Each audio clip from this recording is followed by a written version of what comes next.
Very good morning to all of you. आप सबका welcome है ऑन माय यूट्यूब चैनल जिसका नाम है साहिल मलिक व्लॉग्स।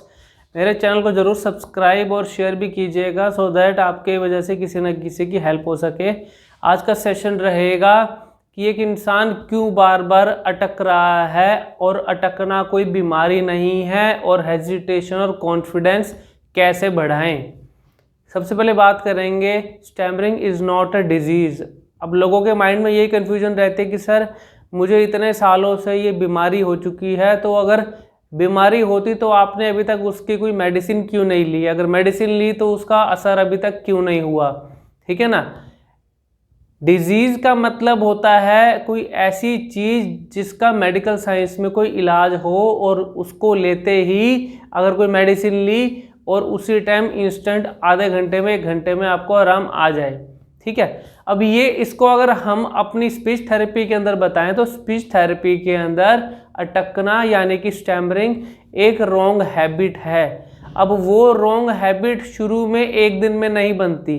अब वो रॉन्ग हैबिट क्या होता है कि जैसे मैं कुछ वर्ड्स बोल रहा हूँ, लगातार बोल रहा हूँ, मेरी स्पीड का लेवल इंक्रीज हो रहा है, मुझे नहीं पता लग रहा, और जैसे ही मेरे मुंह से वर्ड निकल रहा है, कोई अल्फ़ाबेट निकल गया, वो कई बार एक नॉर्मल इंसान के मुंह से भी गलत वर्ड निकल जाता है। फॉर एग्जांपल मेरे को बोल रहा है रमेश और मैंने बोल दिया लमेश, र को मैंने ल बोल दिया। वो अब हो सकता है कि मेरी स्पीड हाई है उसकी वजह से मेरे मुंह से वो गलत प्रोनाउंसिएशन होकर निकल गया।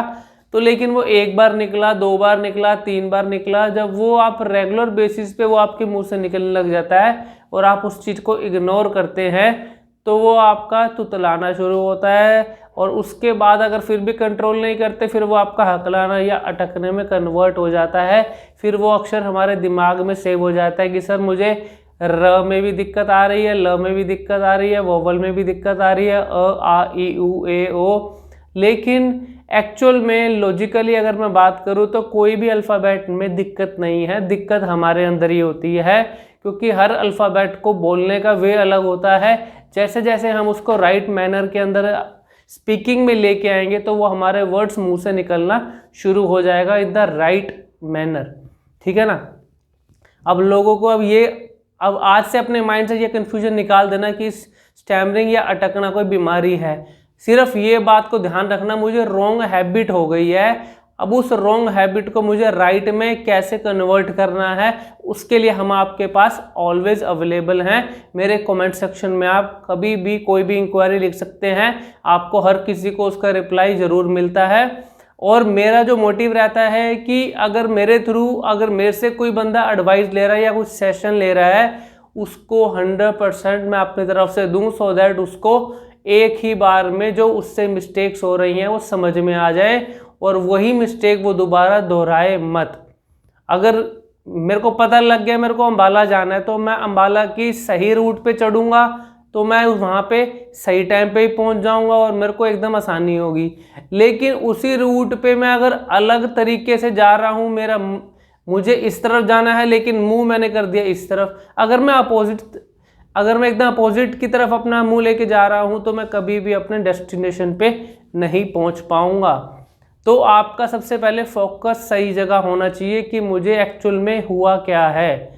अब जब मुझे ये पता लग गया कि सेल्फ डायग्नोसिस जब मुझे हो गई मेरी अपने बारे में, सेल्फ एनालिसिस मैंने कर लिया मुझे ये दिक्कत है, तो वो दिक्कत क्यों हुई, वाई के पीछे जाओ।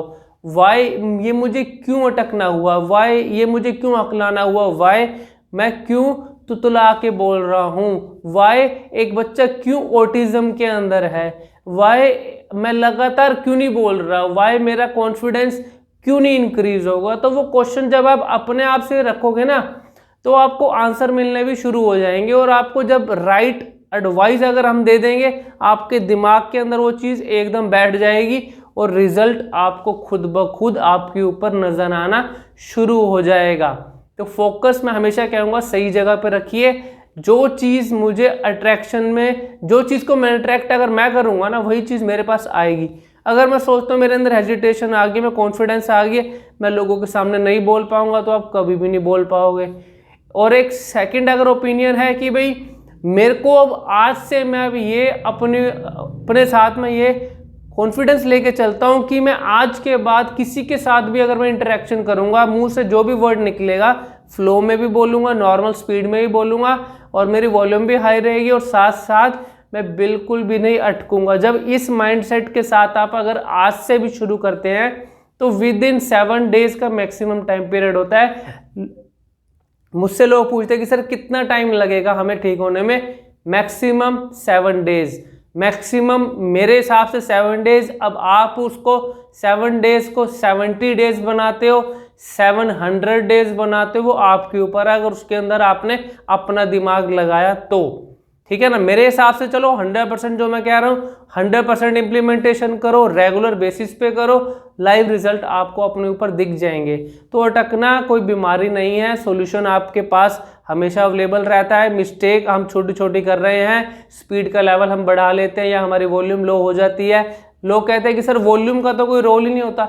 जब तक वॉल्यूम हाई नहीं होगी कॉन्फिडेंस लेवल भी हाई नहीं होगा। बेसिक इसका ये रहता है, इसलिए मैं कहता हूँ हाई वॉल्यूम पे बोलो, हाई वॉल्यूम पे बोलो, क्योंकि जैसे ही हाई वॉल्यूम पे सही बोलना शुरू होगा उसके साथ साथ कॉन्फिडेंस भी आपका इंक्रीज होना शुरू होगा। अगर लो वॉल्यूम पे मैं जो मर्जी बोलता रहूँ, मेरा कॉन्फिडेंस नहीं बढ़ेगा, लेकिन मेरा फ्लो हो सकता है ठीक हो जाए, लेकिन मुझे अपना कॉन्फिडेंस भी तो इंक्रीज करना है। कॉन्फिडेंस बढ़ाना है तो हाई वॉल्यूम पे आपको बोलना ही पड़ेगा। और इसका एग्जाम्पल मैं हमेशा कहता हूँ, पॉलिटिकल रैलीज आप देखिए, कोई भी मंत्री होता है अपनी रैली के अंदर वो इस चीज़ को अप्लाई अच्छे से करता है। अपनी वॉल्यूम को वो हमेशा हाई रखेगा, उसके आगे चाहे माइक भी होगा फिर भी वॉल्यूम हाई रखेगा और स्पीड अपनी नॉर्मल रखेगा। उसके पीछे वहाँ पे लॉजिक क्या है, जो लोग सामने ऑडियंस में हजारों लोग आए हैं उसको सुनने, उसके मंत्री के मुंह से निकला हुआ एक एक अल्फाबेट, एक एक अक्षर, एक एक वर्ड एक एक इंसान को समझ में आ सके। अगर वो चाहे मंत्री तो वो लगातार स्पीड पे भी बोल सकता है, लेकिन अगर किसी को बात समझ नहीं आएगी तो उसका कुछ फायदा नहीं है रैली का। तो इसलिए वो नॉर्मल स्पीड रखते हैं, हाई वॉल्यूम रखते हैं, जिसकी वजह से हर बात हर इंसान को समझ में एक बार में आ जाती है। इसलिए तो मैं इसके ऊपर इसलिए चलता हूँ क्योंकि अगर आप भी इस चीज़ को अप्लाई करेंगे तो आपको रिजल्ट खुद ब खुद दिखेंगे। कॉन्फिडेंस मैंने आपको बताया वॉल्यूम से बढ़ेगा हाई रखने से। और भी कोई अगर आपके माइंड में होता है कि मुझे सर हेजिटेशन हो रही है, हेजिटेशन बोलने में नहीं होती, हेजिटेशन हमेशा माइंड में सेव होती है। जिस चीज़ से डर लगता है उस फियर को जड़ से निकालो। फॉर एग्जाम्पल, मुझे लोगों के सामने बोलने में डर लगता है तो ज़्यादा लोगों में बोलो, वो डर आपका निकल जाएगा और आपका कॉन्फिडेंस इंक्रीज होगा। तो अगर और कोई इंक्वायरी होती है मेरे कमेंट सेक्शन में ज़रूर लिखिएगा। Thank you very much, God bless you.